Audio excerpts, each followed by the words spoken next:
After a few hours the road began to be rough, and the walking grew so difficult that the Scarecrow often stumbled over the yellow bricks, which were here very uneven. Sometimes, indeed, they were broken or missing altogether, leaving holes that Toto jumped across and Dorothy walked around. As for the Scarecrow, having no brains, he walked straight ahead, and so stepped into the holes and fell at full length on the hard bricks. It never hurt him, however, and Dorothy would pick him up and set him upon his feet again, while he joined her in laughing merrily at his own mishap. The farms were not nearly so well cared for here as they were farther back. There were fewer houses and fewer fruit trees, and the farther they went the more dismal and lonesome the country became. At noon they sat down by the roadside, near a little brook, and Dorothy opened her basket and got out some bread. She offered a piece to the Scarecrow, but he refused. "I am never hungry," he said, "and it is a lucky thing I am not, for my mouth is only painted, and if I should cut a hole in it so I could eat, the straw I am stuffed with would come out, and that would spoil the shape of my head." Dorothy saw at once that this was true, so she only nodded and went on eating her bread. "Tell me something about yourself and the country you came from," said the Scarecrow, when she had finished her dinner. So she told him all about Kansas, and how gray everything was there, and how the cyclone had carried her to this queer land of Oz. The Scarecrow listened carefully and said, "I cannot understand why you should wish to leave this beautiful country and go back to the dry, gray place you call Kansas." "That is because you have no brains," answered the girl. "No matter how dreary and gray our homes are, we people of flesh and blood would rather live there than in any other country, be it ever so beautiful. There is no place like home." The Scarecrow sighed. "Of course I cannot understand it," he said. "If your heads were stuffed with straw like mine, you would probably all live in the beautiful places, and then Kansas would have no people at all. It is fortunate for Kansas that you have brains." "Won't you tell me a story while we are resting?" asked the child. The Scarecrow looked at her reproachfully and answered, "My life has been so short that I really know nothing whatever. I was only made day before yesterday. What happened in the world before that time is all unknown to me. Luckily, when the farmer made my head, one of the first things he did was to paint my ears so that I heard what was going on. There was another munchkin with him, and the first thing I heard was the farmer saying, 'How do you like those ears?' 'They aren't straight,' answered the other. 'Never mind,' said the farmer. 'They are ears just the same,' which was true enough. 'Now I'll make the eyes,' said the farmer. So he painted my right eye, and as soon as it was finished, I found myself looking at him and at everything around me with a great deal of curiosity, for this was my first glimpse of the world. 'That's a rather pretty eye,' remarked the munchkin who was watching the farmer. 'Blue paint is just the color for eyes.' 'I think I'll make the other a little bigger,' said the farmer.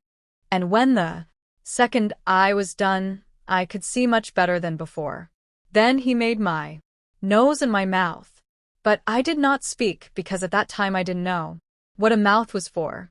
I had the fun of watching them make my body and my arms and legs, and when they fastened on my head, at last I felt very proud, for I thought I was just as good a man as anyone. 'This fellow will scare the crows fast enough,' said the farmer. 'He looks just like a man.' 'Why, he is a man,' said the other, and I quite agreed with him. The farmer carried me under his arm to the cornfield and set me up on a tall stick, where you found me. He and his friends soon after walked away and left me alone. I did not like to be deserted this way, so I tried to walk after them, but my feet would not touch the ground, and I was forced to stay on that pole.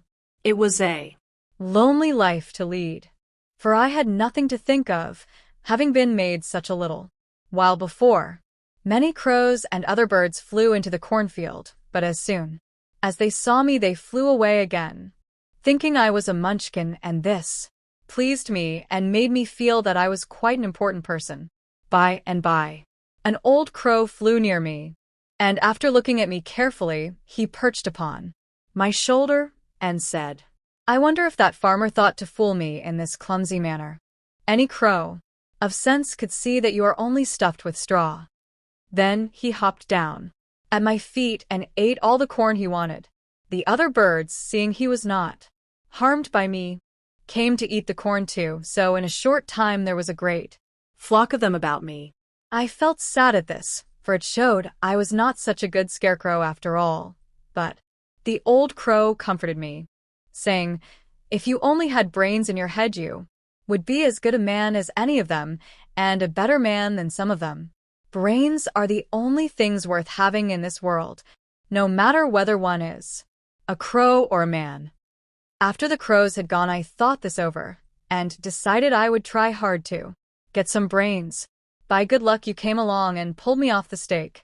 And from what you say, I am sure the great Oz will give me brains as soon as we get to the Emerald City. "I hope so," said Dorothy earnestly, "since you seem anxious to have them." "Oh yes, I am anxious," returned the Scarecrow. "It is such an uncomfortable feeling to know one is a fool." "Well," said the girl, "let us go." And she handed the basket to the Scarecrow. There were no fences at all by the roadside now, and the land was rough and untilled. Toward evening they came to a great forest, where the trees grew so big and close together that their branches met over the road of yellow brick. It was almost dark under the trees, for the branches shut out the daylight. But the travelers did not stop and went on into the forest. "If this road goes in, it must come out," said the Scarecrow. "And as the Emerald City is at the other end of the road, we must go wherever it leads us." "Anyone would know that," said Dorothy. "Certainly, that is why I know it," returned the Scarecrow. "If it required brains to figure it out, I never should have said it." After an hour or so the light faded away, and they found themselves stumbling along in the darkness. Dorothy could not see at all, but Toto could, for some dogs see very well in the dark, and the Scarecrow declared he could see as well as by day. So she took hold of his arm and managed to get along fairly well. "If you see any house, or any place where we can pass the night," she said, "you must tell me, for it is very uncomfortable walking in the dark." Soon after the Scarecrow stopped. "I see a little cottage at the right of us," he said, "built of logs and branches. Shall we go there?" "Yes, indeed," answered the child. "I am all tired out." So the Scarecrow led her through the trees until they reached the cottage, and Dorothy entered and found a bed of dried leaves in one corner. She lay down at once, and with Toto beside her soon fell into a sound sleep. The Scarecrow, who was never tired, stood up in another corner and waited patiently until morning came.